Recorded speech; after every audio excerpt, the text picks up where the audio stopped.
ये तस्वीर देखिए।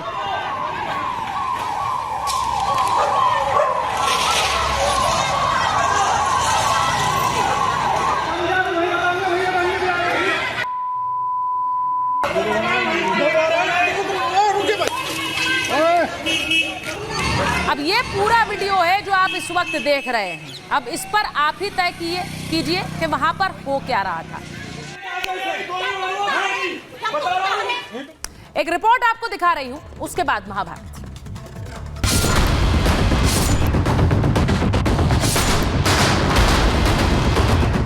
वोटिंग खत्म हो गई है, गिनती अभी बाकी है, लेकिन पार्टियों ने अपने रंग दिखाने शुरू कर दिए।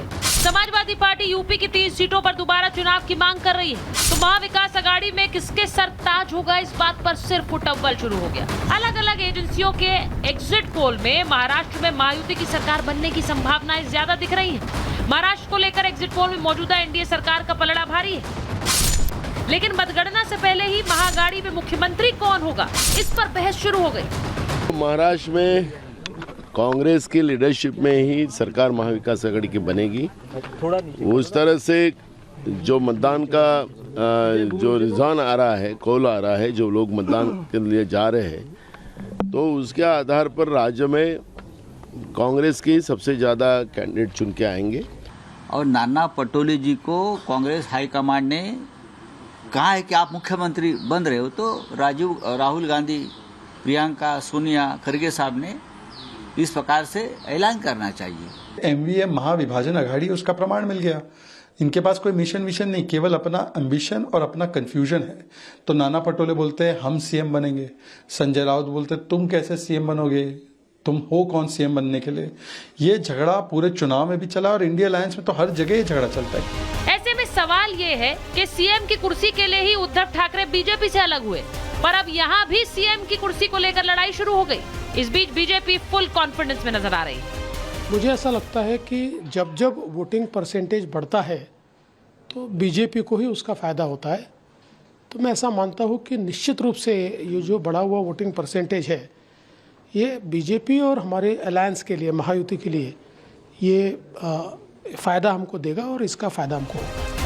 महाराष्ट्र में सियासी बयानबाजी जारी है तो उत्तर प्रदेश में उपचुनाव की जंग भी भीषण हो गई है। यूपी के एग्जिट पोल्स में कौन सी पार्टी भारी पड़ रही है? मैट्राइज के एग्जिट पोल के मुताबिक एनडीए को 7 सीटें और समाजवादी पार्टी को 2 सीटें ही मिल रही हैं। एग्जिट पोल का डर है या कुछ और, ये तो 23 नवंबर को पता लगेगा। लेकिन अखिलेश यादव ने एक बार फिर सोशल मीडिया प्लेटफॉर्म एक्स पर पोस्ट किया, जुल्मी हुक्मरानों ने ला दिया है ऐसे हालातों में, पत्थर दे दिए हिफाजत करने वालों के हाथों में। देश कहे आज का, नहीं चाहिए भाजपा।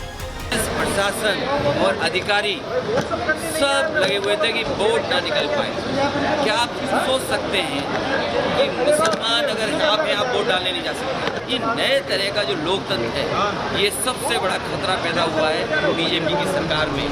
अखिलेश लगातार कह रहे हैं कि मुस्लिम वोटर्स को वोट डालने से पुलिस कर्मियों ने रोका। तो वहीं दूसरी तरफ इस वीडियो के आधार पर समाजवादी पार्टी के नेता रामगोपाल यादव ने चुनाव आयोग से मांग कर दी कि 3 सीटों पर दोबारा उपचुनाव कराए जाएं जिनमें अर्धसैनिक बलों की मौजूदगी हो। समाजवादी पार्टी को ये पता चल गया है कि उपचुनाव में वो जनता की अदालत से खारिज कर दिए गए हैं, तो ये पेशबंदी किया जा रहा है कि हार की जिम्मेदारी चुनाव आयोग पर, प्रशासन पर फोड़कर जिम्मेदारी से अखिलेश यादव बच जाए। लाख प्रयास के बावजूद भी जब खटाखट फटाफट वाली झूठ की दुकान नहीं चल पाई और हार सुनिश्चित हो गया, तो समाजवादी पार्टी के नेता आदरणीय अखिलेश यादव जी और आदरणीय रामगोपाल जी वो आदतन प्रलाप और विलाप कर रहे हैं। ऐसे में कई सवाल खड़े हो गए हैं। क्या यूपी में दोबारा उपचुनाव होंगे? क्या महाराष्ट्र और झारखंड में एग्जिट पोल ही एग्जैक्ट पोल होंगे? और जिस सीएम पद की लड़ाई की वजह से उद्धव बीजेपी को छोड़कर कांग्रेस के पास गए, वो क्या महाविकास अघाड़ी में भी शुरू हो गया है? Bureau report, Republic Bharat. मेरे साथ बीजेपी के राष्ट्रीय प्रवक्ता प्रेम शुक्ला जी जुड़ रहे हैं, वरिष्ठ पत्रकार अवधेश कुमार जी स्टूडियो में आ गए हैं हमारे साथ, समाजवादी पार्टी के प्रवक्ता फराज किदवई साहब हमारे साथ जुड़ रहे हैं, शिवसेना उद्धव गुट के नेता संजय गुप्ता जी जुड़ रहे हैं, अजय वर्मा जी कांग्रेस के नेता। बहुत बहुत धन्यवाद आप सभी का महाभारत में जुड़ने के लिए। पर बड़ा इंटरेस्टिंग है, मैं ये नहीं कह रही हूँ एग्जिट पोल्स पर भरोसा करिए भाई। हरियाणा के बाद तो मुझे नहीं लगता है कि कोई भी यहाँ बैठा हुआ कहेगा कि एग्जिट पोल्स ही एग्जैक्ट पोल्स हैं। लेकिन इसी के साथ साथ अभी सरकार तो बनी नहीं है संजय गुप्ता जी, वहां पर लड़ाई शुरू हो गई है। लड़ाई शुरू हो गई कि सीएम कौन बनेगा। नाना पटोले जी कह रहे हैं कांग्रेस का होगा, तो संजय राउत जी कह रहे हैं ऐसा बिल्कुल स्वीकार नहीं करेंगे।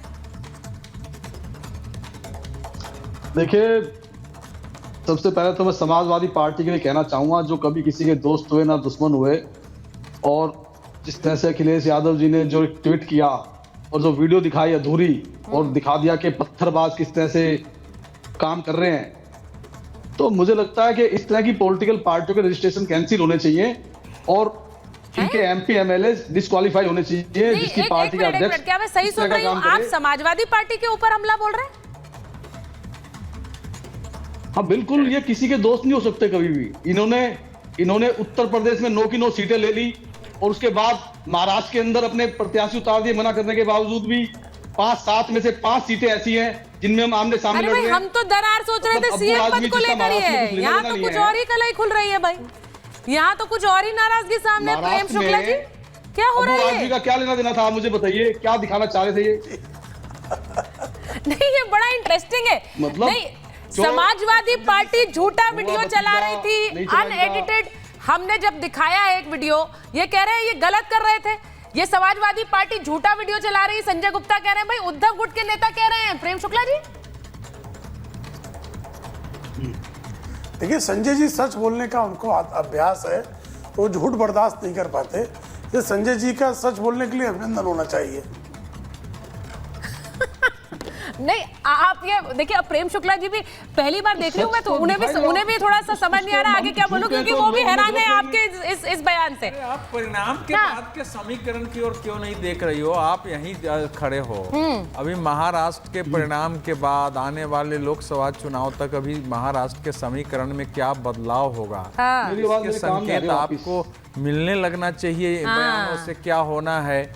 क्योंकि महाराष्ट्र की राजनीति, मैंने आपके भी टेलीविजन पर कहा है कि संक्रमणकालीन है, ये स्वाभाविक राजनीति नहीं है। उद्धव ठाकरे की स्वाभाविक राजनीति कहाँ होगी? चलो एक बार मुख्यमंत्री के लिए गए, वो मुख्यमंत्री के लिए ही गए और मुख्यमंत्री पद नहीं मिलेगा तो क्या करेंगे? सोचिए, मैं तो यही सवाल लेकर गई थी, लेकिन वहां दूसरी ही एक डिबेट शुरू कर दी संजय गुप्ता जी ने, तो मैं उस पर भी वापस आऊंगी। डिबेट नहीं है, यही डिबेट है भाई, यही डिबेट है। डिबेट नहीं है। कैसे?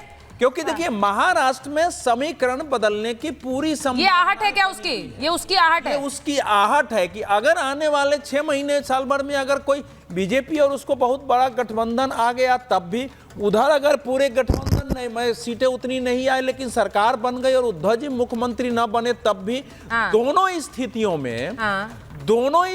में ये अलाइनमेंट आज न कल होना ही है। नहीं, ये बड़ा इंटरेस्टिंग है। प्रेम शुक्ला जी, आप लोगों का साथ उद्धव ठाकरे ने इसीलिए छोड़ा कि सीएम पद शिवसेना को चाहिए था उस समय। अब यहाँ पर अभी सरकार भी नहीं बनी है। मैंने शुरुआत में कहा सेहरा नहीं बना है, दूल्हे पहले आ गए हैं।